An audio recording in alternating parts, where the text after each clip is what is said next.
صلی اللہ علیہ وسلم نے بتایا قربانی سے افضل کوئی عبادت نہیں، قربانی سے افضل کوئی عبادت نہیں ہے۔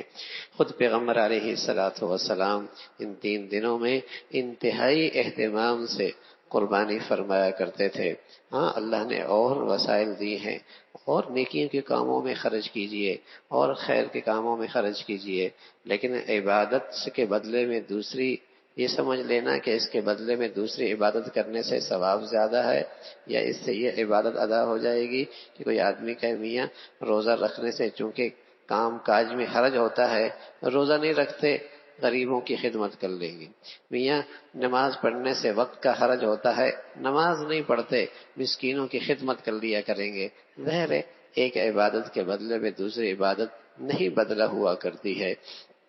اور پھر یہ قربانی کی وقت ایسا ہوتا ہے کہ ساروں کو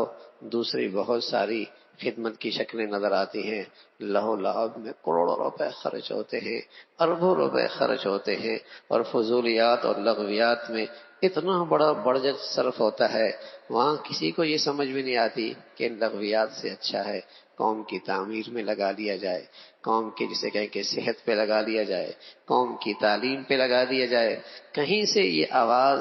نہیں کانوں میں پڑتی، نہیں کوئی لکھنے والا لکھتا، لیکن یہ قربانی کا وقت آتا ہے تو سب کو اس قسم کی کہانیاں یاد آنے لگتی ہیں۔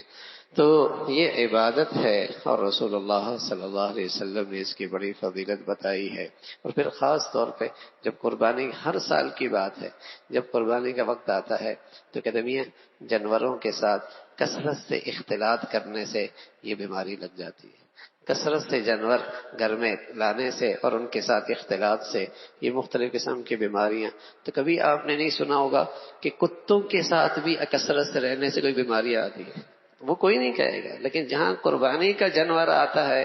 انہیں خیال آتا ہے کہ جانوروں کے ساتھ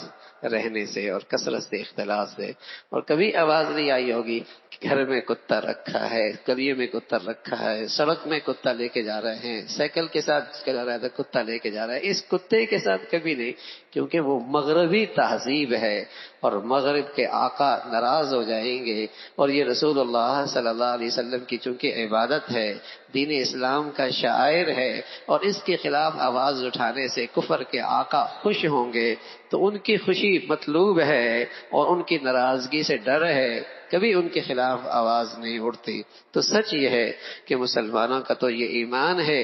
جتنا بندگی کر کے اور عبادت کے ذریعے مسلمان اپنے اللہ کو راضی کرے گا، اسی قدر اللہ کی مدد اور نصرت اس کے ساتھ ہوگی۔ اور ماضی کے اندر بھی مسلمانوں کی سربلندی کی سب سے بڑی وجہ اور مسلمانوں کی غلبی کی سب سے بڑی وجہ، اور ساری دنیا کے اندر مسلمانوں کا جو ڈنکا بجا ہے اس کی سب سے بڑی وجہ یہ تھی کہ مسلمان اپنی دین سے 1 انچ بھی دستبردار ہونے کے لیے تیار نہیں،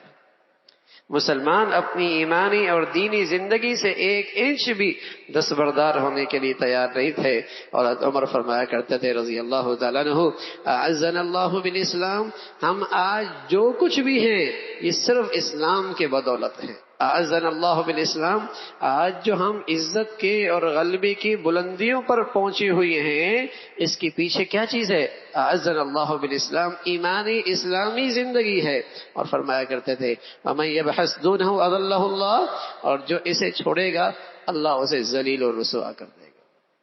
تو اللہ کی بندگی کی جو شکل ہے، چاہے وہ قربانی کی ہے اور چاہے وہ حج کی ہے اور چاہے وہ نماز کی ہے اور چاہے وہ روزے کی ہے، چاہے وہ زکوٰۃ کی ہے، چاہے دیگر فرائض اور واجبات ہیں، ہر ایک کی اپنی برکتیں ہیں، اپنا نور ہے۔ اللہ رب العزت نے ہر عبادت میں اپنی خیریں رکھی ہیں، اور ان بندگیوں سے بندگی کرنے سے ہی اللہ کا قرب اور اللہ کی طرف سے مدد اور نصرت آیا کرتی ہے۔